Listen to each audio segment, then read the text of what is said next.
En pleine campagne dans le Gers, pour loger les étudiants au Havre, en villa aux allures contemporaines, et si les containers étaient devenus la solution pour construire son habitation de manière rapide, écologique et surtout économique.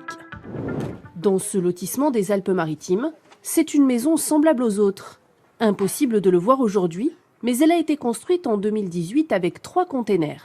On a 2 conteneurs de 28 mètres carrés qui sont collés sur la partie du fond et on a le L du coup qui est un conteneur à moitié qui fait 14 mètres carrés.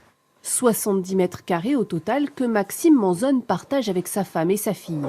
On a 2 chambres qui sont ici avec une chambre d'enfant qui est quand même assez spacieuse.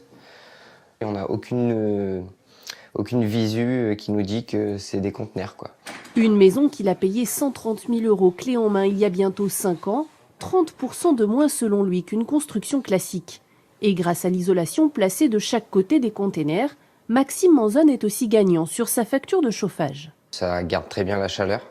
Et l'hiver, on est très bien aussi, on n'a pas besoin de beaucoup chauffer. On voit quand même qu'on fait des économies, oui, par rapport à des amis ou autres qui ont des superficies à part égale. Mais avant d'être livrées par une grue sur le terrain des propriétaires, ces maisons sont assemblées en usine par les constructeurs qui récupèrent des containers qui ne voyagent plus. On retrouve les portes de containers qui sont soudées, mais qui sont fermées définitivement maintenant. Container qui a fait des voyages depuis plus de 14 ans, qu'on réutilise au lieu de le mettre au rebut.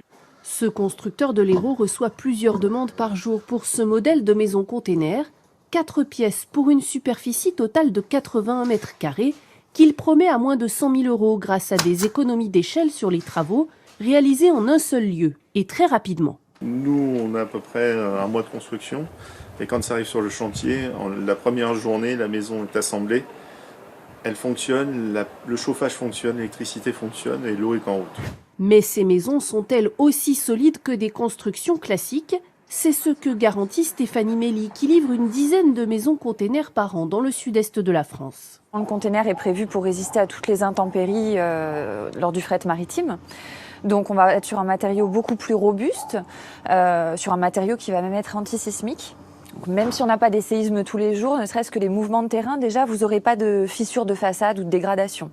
Après les villas et les immeubles, les conteneurs recyclés font aujourd'hui leur apparition dans le Var pour des usages professionnels, comme ce centre commercial ou encore ce restaurant de plage de 600 mètres carrés.